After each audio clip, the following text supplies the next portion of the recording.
This is a matter of public safety here tonight because police believe that the shooter is possibly still in the area. What we know is an officer was shot around 4 o'clock this afternoon. We can tell you tonight there have been no reported injuries. We are on the 3100 block of Frederick Avenue, and you can see that smoke is still thick as it has been for about 3 hours now. I asked the state prosecutor and his lawyer about the evidence that we haven't seen. Their responses get us a little closer to exactly what happened in the hours following Valentine's Day. Do you feel you have a better chance here with a trial by judge?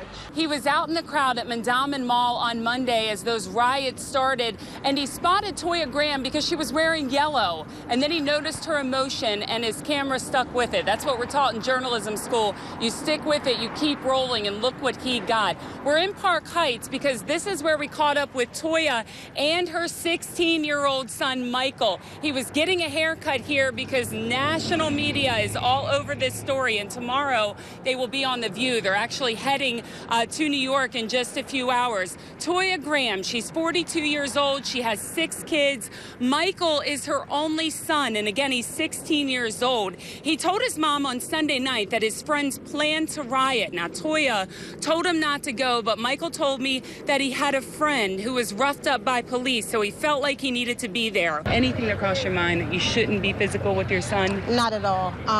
When the cameras are not there and it's just me and my home trying to show my son the right from wrong, and then you get to a situation like that and you see him doing wrong, you just react because you know you teach him better than that.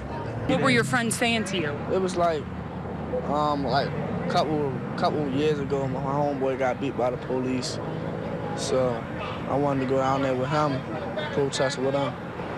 The whole time you were doing this, were you thinking I'm going against my mom's wishes? Like for real, my mom wasn't even on my mind. What was on your mind? It was like this. Police was just on my mind. So I asked Michael what he wants to come out of this, and you know what, in the past 48 hours he might have had a change of heart because he says justice, not violence. Toya Graham is a single mom. She has 6 kids, and she just recently lost her job. This is a story about knowing your neighborhood. Pat Parrish looked at Maryland's sex offender registry and kept a 78-year-old man on her radar. Turns out being a nosy neighbor stopped another incident of child abuse. Pat Parrish isn't hiding. She isn't afraid of calling police on a registered sex offender. They went up basically right until up at the top of the hill right there. And then the small child turned around and noticed me on my deck, right, and pulled his hand away and ran back here. She watches often, so when police say 78-year-old Ray Porter, who is listed on Maryland's sex offender registry, took a 13-year-old boy through the woods, Parrish kept him in focus. Somebody's got to watch. There's a lot of children down here. Anne Arundel County Police say this happened a week ago near Porter's home on 4th Street in Brooklyn Park. Parrish says she and another woman got the boy away from Porter and back to his family. Police say they stopped a cycle of abuse. The suspect would apparently drive the child to a location, walk into this wooded area, and both times touched him in an inappropriate manner. No one answered the door at Porter's home. Next door, Rodney Bible talked to us about Porter before we dug into his past. Hopefully they can do better in the future. Apparently he couldn't. Turns out Bible is not holier than thou. We found him on the registry for second-degree rape. In fact, Parrish is on pins and needles since 12 offenders live within a quarter of a mile from her home. One incident with the child is going to, hurt them the rest of their life. They'll live with this forever. It's just one more victim and you forget about it. And police think Ray Porter may have an adult victim in another area. For now, he is charged with multiple counts of sex offense. As for Pat Parrish, she reminds us all to take a close look at that online registry. In the end, 2 women are freed from selling their bodies for sex. We are showing you the hotel room where 2 women were in fear. Room 103 faces the parking lot, just steps away from the front lobby of the Holiday Inn Express in Northeast Maryland. She's shaking, and she was just call the police. I've been kidnapped. He's got a gun. Jay Desai owns the hotel located right off 95.